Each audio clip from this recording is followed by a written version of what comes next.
Welcome to the Art of Money podcast with Art McPherson. And thanks for checking out the Art of Money podcast. My name is Mark Owens alongside Art McPherson and Luke McCarty. All the information for the McPherson Financial Group, you can find it at theartofmoneyradio.com. Let's go ahead and get to it this week because Black Monday, it was this week back in 1987, and this is how ABC News reported on it. Panic was clear from the opening bell as investors large and small sought to get out of the market to sell at any price. The market makes me feel very nervous now. It's going up and down every couple of days. It's time to get out. The Dow dropped 22%. It was the largest one-day percentage decline on record. It wasn't the only Black Monday. In 1929, helped ushered in the Great Depression. In 2015, a 10% drop. And last year, a over 7.5% drop. So, Art, Luke, many are predicting another major market correction in the short term. But do you think we could see another Black Monday? It's always very possible. Right, nobody predicted, the Black Monday from 1987. I won't tell you how old I was then, but I was here. And then nobody predicted the most recent one back when COVID, right, in March of last year, where really, really bad news came out over the weekend and the selling just didn't stop, right? I mean, it stopped down 7.8%. But since Black Monday of 1987, the stock market put in what's called a circuit breaker that says in the event the market sells off, right, if it sells off 7% in one day, there's a 15-minute pause. You can't trade anymore, right? And then if that 7 down goes down 13, there's another 15-minute pause. Can't trade. And the big one, right, is 20%. If the market's ever down 20% in one day, the stock market closes. So they've put in some circuit breakers. 20 still seems like a really big and bad number. So don't have all your eggs in the stock market on the next Black Monday. The reason it seems like a big bad number, Luke, is because it is. That would be 7,000 points on the Dow. That's a big number. So, yeah. But basically what they've done with the circuit breakers, Mark, is they put those in place to try to let people take a pause and be like, okay, wait a second. Am I panic selling here or what am I doing? And don't get caught up and you never want to trade on emotions. And a lot of times those kind of days can be very emotional and can be very nerve wracking, and people will make really bad decisions with emotion. So it's trying to give people the opportunity to take a breather, take a break, and then to slow craziness. Give me an example of trading on emotions. Well, basically, you have heard that you should go out and buy Bitcoin. Mm-hmm. You buy Bitcoin and you hear from your son or your daughter or your niece or your nephew or your coworker in the next cubicle to you. And they say, go buy Bitcoin. And you ask them, how much do you have in it? And they go, I've got $10,000. You say, okay, so you put $5,000 in Bitcoin.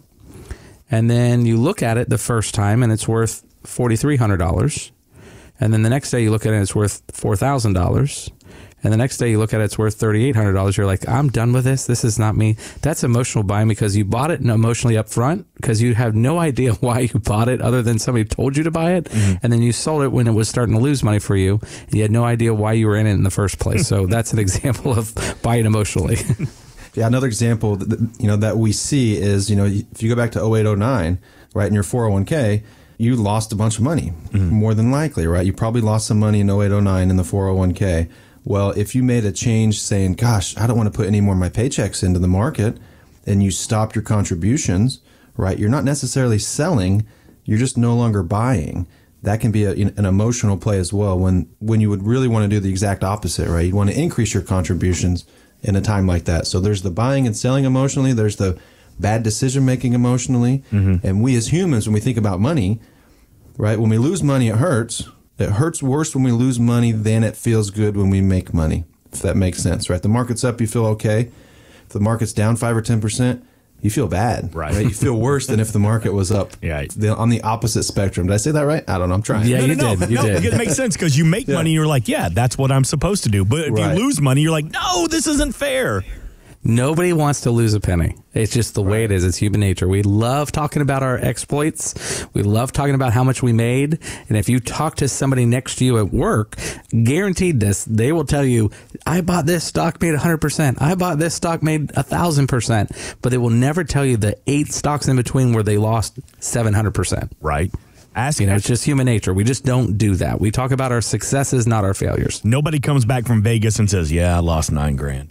but they will happily say, I won big jackpots and got a couple of free buffets out of it.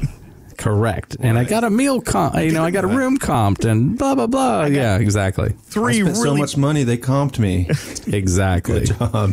Yeah. I got 3 really, really bad drinks out of it that made me sick. Yay. Yeah, I mean, I will go. If I do go and I gamble at all, it's just I pick a budget. So I'm like, okay, I'm going to go to shows tonight. I'm going to do this or whatever.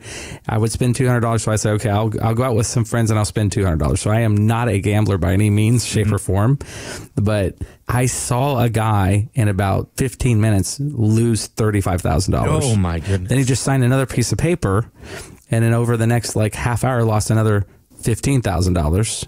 And then the worst thing is he was having his son play too. So when he did the 35, his son did 15. They both lost that. And then he signed another paper for his son to play with another 5. I mean, they just seriously burned through that money. And then later, because we were with a group of guys, I said, hey, you ever win it back? And he said, no, but they comped me a room. I'm like, well, it better be a really good room since he spent $75,000 for that night on it. Jeez. I go, that's a car. That's a pretty sweet car right there. Yeah, but you know what? I got a free mini bar out of it. So Yeah, exactly. that airline bottle of Bombay really made up for it in the end.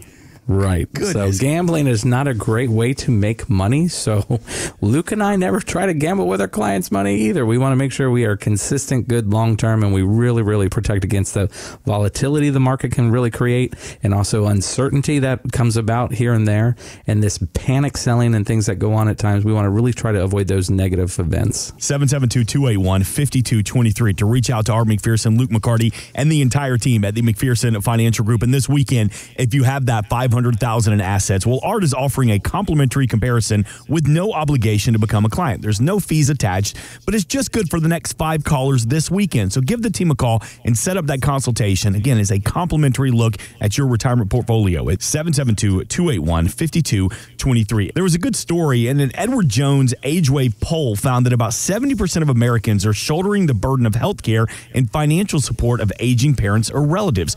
However, doing that can derail their own retirement plans. So as we get that second look into our retirement portfolio, what strategies can you suggest that could help these challenges while we try to meet our own retirement goals? We've seen this all too often. And most of the time when a client goes through this with one of their parents, they change the way that they're saving and they change the way that potentially their kids may have to take care of them. So when we see it, right, it's mom or dad going to the hospital, mom or dad going to long-term care, right? They don't have the resources to cover it. So now, the client's covering it, right, from a different portfolio or from a retirement account. It's always hard to kind of reel that spending in because you're spending on a loved one. And we understand that. But kind of the lesson learned is that if you deal with that within your family and see it real life, real hand, you should make sure it doesn't happen to you when you're that age, and it could potentially, derail your kids' retirement. Yeah, if you look, Mark, at the stats, just like Luke's talking about, I think now the numbers are 30% of us are going to have long-term care needs.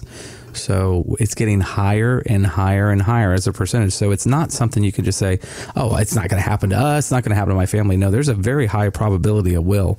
So why don't we try to attack that way ahead of time when you're younger, just starting retirement? Because typically our clients that need to go through a long-term care type of event is typically mid-80s, so we have a long time to prep for that.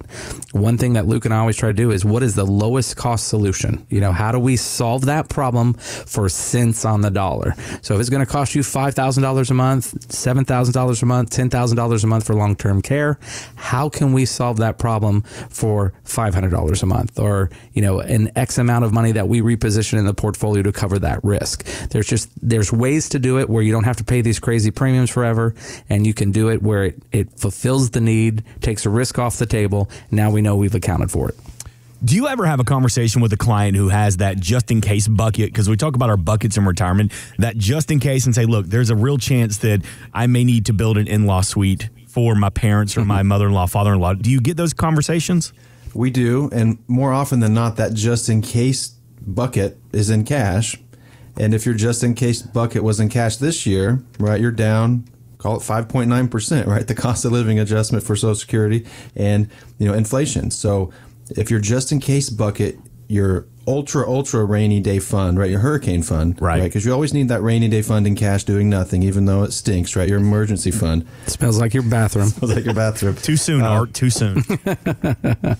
But your big rainy day bucket or, long-term care bucket, it like Art said, you need to either spend cents on the dollar to solve it, or you need to have a bucket of money growing, keeping up with inflation, outpacing inflation, because healthcare costs more than inflation. Yeah, unfortunately, before inflation kicked in this year like it has, and how long this lasts, nobody knows at the moment. Like if you looked at healthcare costs, it was traditionally about 6 to 7% year increases, where inflation was running 2.5%. So now if we're starting to run 5% inflation and higher, now we might have a 9 or 10% healthcare costs, inflation factor. So preparing for that now while you're younger, age 60, 65 is very, very helpful, so that when you get out there, when you may need that and may use that, now we may not have all the costs covered. Like if we planned at today's value and current costs, and when you get out there, it's $20,000 a month instead of 10 or 15, at least you have part of that taken care of, so it's going to help solve that problem. Thanks for listening. Want more from Art McPherson of McPherson Financial Group? Find us online at artofmoneyradio.com. We are an independent financial services firm helping individuals create retirement strategies using a variety of financial and insurance products to custom suit their needs and objectives. Securities offered through World Equity Group, Inc., member FINRA and SIPC, a registered investment advisor. Investment advisory services offered through ProStatus Group, LLC. McPherson Financial Group and ProStatus Group, LLC are separate entities and are not owned or controlled by World Equity Group, Inc. Exposure to ideas and financial vehicles discussed should not be considered investment advice or recommendation to buy or sell any financial vehicle. Past performance is not a guarantee of future results. Investments can fluctuate and when redeemed may be worth more or less than when originally invested. Investment financial professionals are not licensed in all 50 states. Art McPherson is not affiliated with nor endorsed by the Social Security Administration or any other government agency and does not provide legal or tax advice. Please consult with your attorney, accountant, and or tax advisor for advice concerning your particular circumstances. Annuity guarantees rely solely on the financial strength and claims paying ability of the issuing insurance company. By contacting us, you may be provided with information about insurance and annuity products offered through Arthur McPherson. Florida Insurance License number A174725. Today's show has been a work of art.